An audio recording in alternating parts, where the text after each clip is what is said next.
All right, guys, so now we are talking about Standard 720 with our activity today, which is our Muslim trade routes lesson. So, Standard 720 is analyze the development of trade routes throughout Asia, Africa, and Europe and the expanding role of merchants.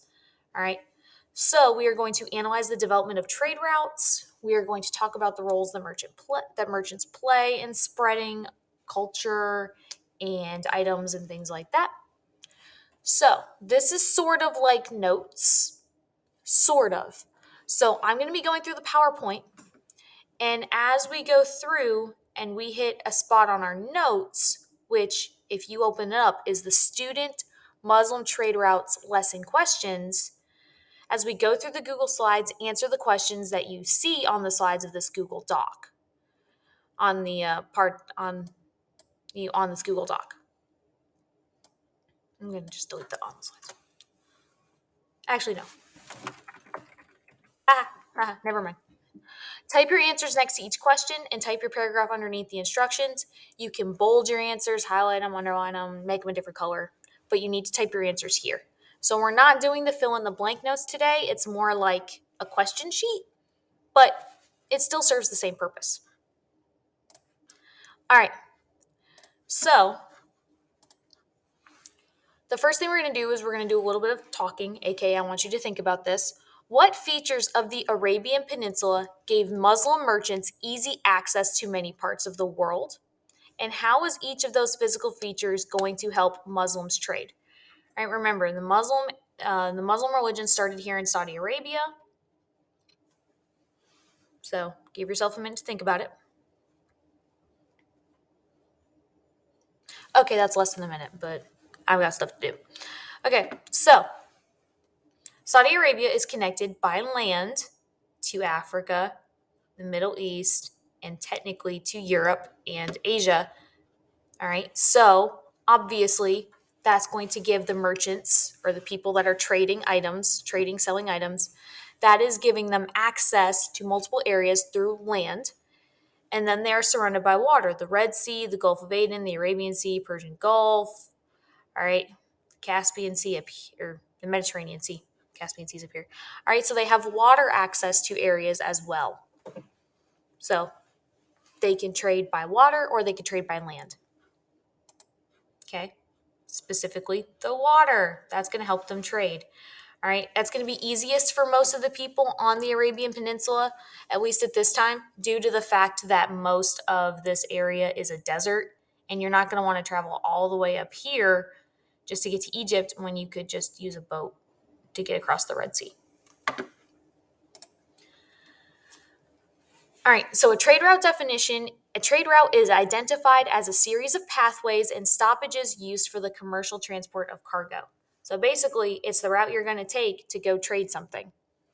All right, so for class talk, traders share more than just goods or items on the trade routes. What else is shared? All right, that's our first question here. What else is shared along trade routes? So type your answer down.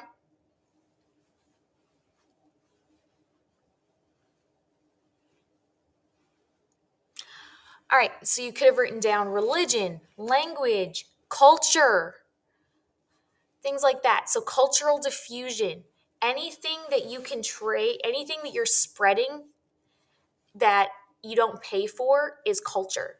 So religion, language, knowledge, things like that. All right, so that's what's spread along trade routes. All right, so we've been talking about Islam for the past couple of weeks. And based on what we know about the Islamic faith and culture, why do you think trade was so important? And how does trading benefit a person, a group of people, or a country or a region? All right, so those are questions 2 and 3. Again, write those down.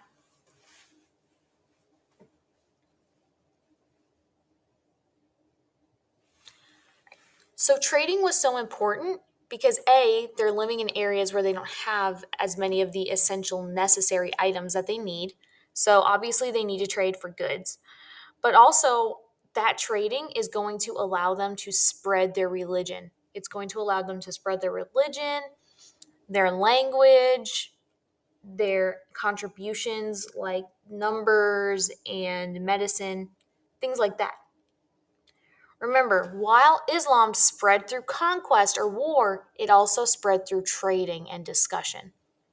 It mainly spread through warfare, but it did spread through trade as well. And how does trading benefit a person, people, country, region? Well, trading helps people get what they need. All right, it helps people get food, helps people get supplies, but it also helps spread culture, spread new ideas, spread new knowledge like medicine, spread languages, things like that.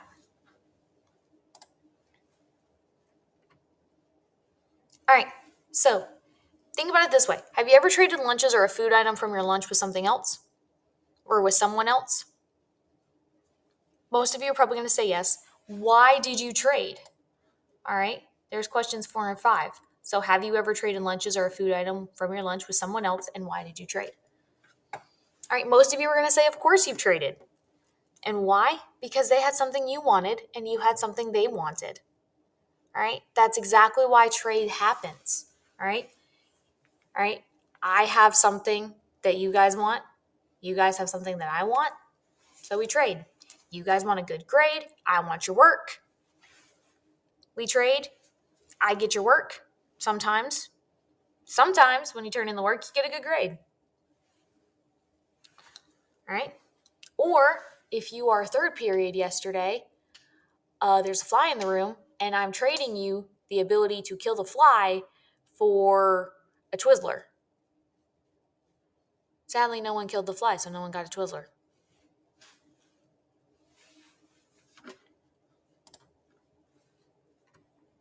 All right, so people from Arabia worked in the caravan business. So they would travel throughout Arabia and beyond trading goods.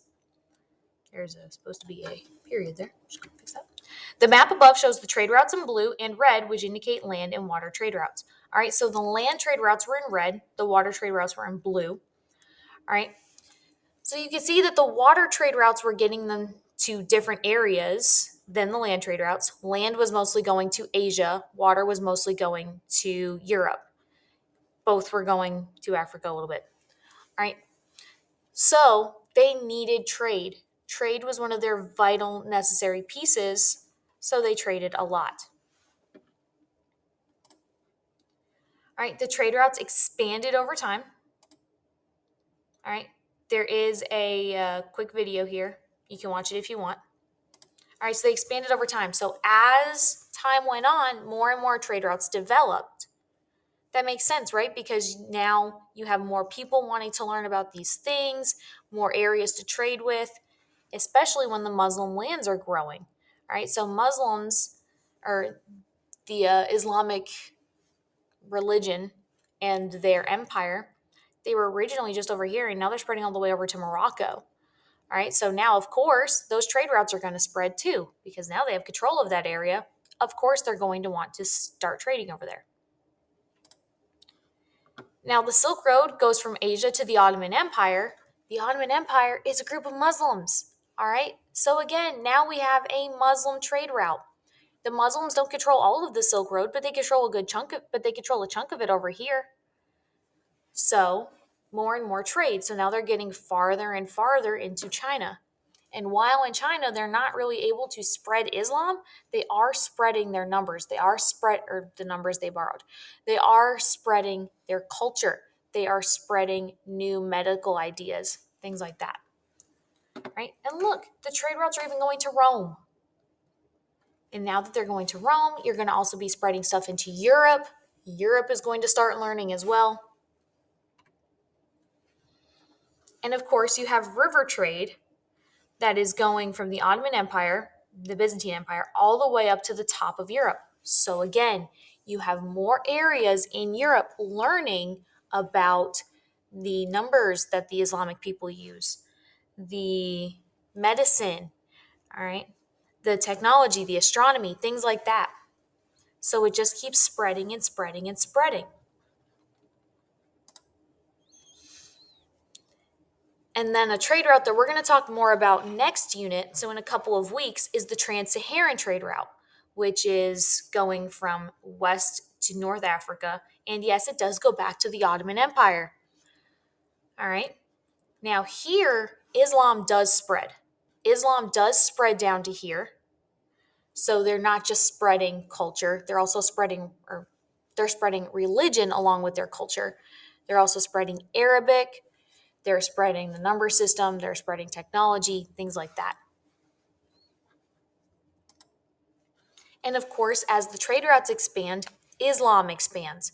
Makes sense, right? Because if the Muslims are the ones trading, if the Muslims are the one trading so much, of course their religion's going to spread too.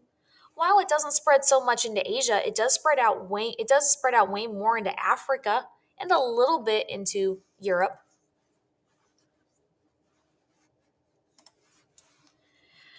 All right, now Islam actually has some rules for trade. All right, the Quran, which is the Muslim holy book, kind of like the Christian Bible, the Quran calls for a fair market for trade. So everyone has to have the ability to sell things for trade or be able to participate in trade. Honesty in all trades and transactions. You can't lie like people on eBay do and say that you're buying this whole thing, and in reality, you're just getting one little thing. A fair and open auction. It has to be open. Everyone needs to see what's happening and it needs to be fair. You can't rig it for someone else to win. Anaj means do not bid up an item if you don't intend to buy it. So if you're not going to buy it, don't bid. Duh. No selling of items that are not present. So you can't sell something and then say, oh, well, it's at my house. I'll get it for you. Because most people, they'll take the money and run. They won't give you the item. And they also said it was okay to trade with Muslims and non Muslims, which is one of the main reasons why these trade routes spread so far. They're not trading with just their own people, they're trading with people from other places because they know that they don't have everything in the world. They know that other places have things as well. So, of course, they're going to want to go there. All right. Now, trade is so important because major countries like India and China, they have things that other places don't have, like pepper, spices, valued stones, so like rubies, diamonds, gemstones, fine cloth, and ceramics, so pottery, eventually toilets, to the Muslims in exchange for coral, ivory, and textiles. Remember, textiles are what your clothes are made out of, and ivory is a very decorative piece. Only this stuff's made out of coral, which is even better. The Vikings and the Russians also traded furs, slaves, and wax in exchange for Muslim produced textiles, again, fabric made out of fabric that you can make clothes and other things out of, and metal goods. Besides these valuables, the Arabs were famous for also exporting items such as war armaments, like guns, gunpowder, and cannons. Remember, the Ottomans used those to take over the city of Constantinople. When that word gets around, people want it. Everyone, you took down Constantinople's walls with that thing? I want it. Give me. So they could start trading for that. But other Muslim traded items are things like refined sugar, different types of pepper, and paper. Paper is huge. Okay, paper is so huge because with paper, of course, now you're going to be able to write books easier. You're going to be able to write down any information easier. So let's do a comprehension check on our notes. In what ways does trade help an empire, country, or a group of people?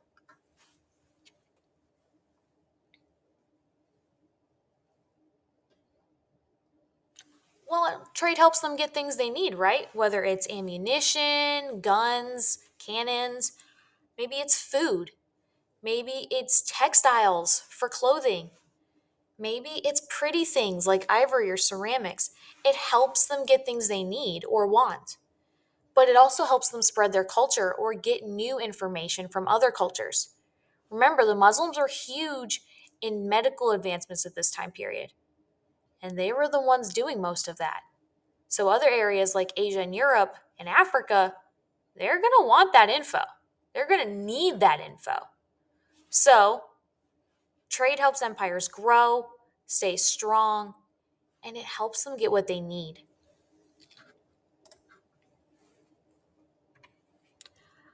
All right.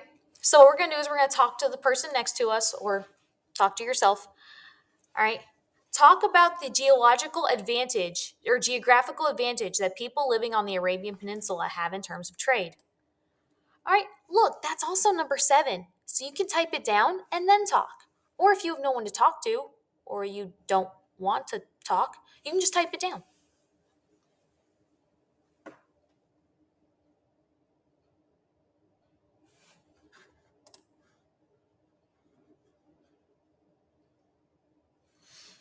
All right, so the Arabian Peninsula.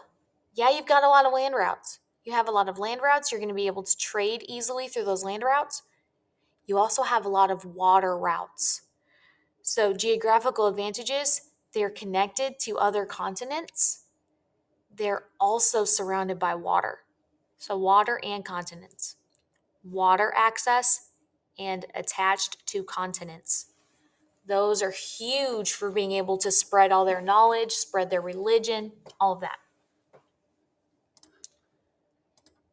All right, so just for this one. All right, so we're doing a pod talk. What's a merchant? You have this on your notes. What's a merchant? So type down what you think it is. A merchant is a trader that stays in a single location trading goods bought to them by traders. So the traders will go to the different areas and bring back the items and give them to the merchant. So let's think of Walmart. Walmart has supply trucks that come in and bring them items. And then we go into Walmart and we buy those items. We're not having to travel all around town to get that specific item. We're getting it at Walmart. Walmart is the merchant. The traders are the supply trucks bringing things in, and we are the people buying from the merchants. Right? So, what role do you believe that the merchants had in trading? And what info do you think they discussed with the traders who came into town?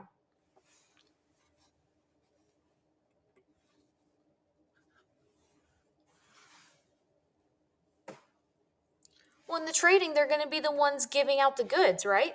Because the traders are going to be going to other areas and bringing in the goods. They're not going to be able to talk to everybody, but they'll talk about everything they learned to the merchant. So the merchant will sell the goods, but the merchant will also spread the info. All right? They'll discuss things like where to go in town, what language you need to know in order to talk to people in town. They'll talk about knowledge of the areas that they got these items from. So if they're getting ceramics from China or Asia, they're going to talk about some of the things that the traders learned from Asia. They're also going to talk about the advancements they are making. So they'll talk about their religion, their language, their money system, right? Their knowledge. So what type of medicines do they have? What do they know about the stars?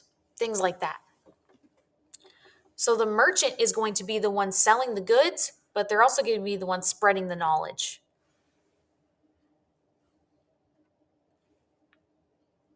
Okay, so you're going to turn to your neighbor and tell them 2 things you learned about Muslim trade routes. And we're going to see if you mastered the objective today. I can analyze the development of trade routes throughout Asia, Africa, and Europe, and the expanding role of merchants. So to make sure you master that content, talk to your neighbor about what we've talked about today.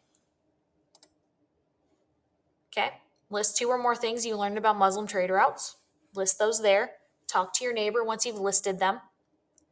And then at the very bottom, I want you to write a summary paragraph explaining how both goods and religion, specifically Islam, spread because of trade and trade routes. Okay, be specific. Give me specific examples. All right. Talk about other things in culture too. Doesn't just have to be Islam. Could be the Arabic language. Could be their knowledge of medicine or science. Things like that. All right. When you are done with that, you are going to turn in the Google Sheet. You're going to turn in the Google Doc. You're going to turn that in. And then any time left over in class, you're going to work on anything on the missing work list or the ICU list. Okay? Work on anything you don't have done once you are done with this activity. All right, guys, have a great rest of your day. Talk to you later.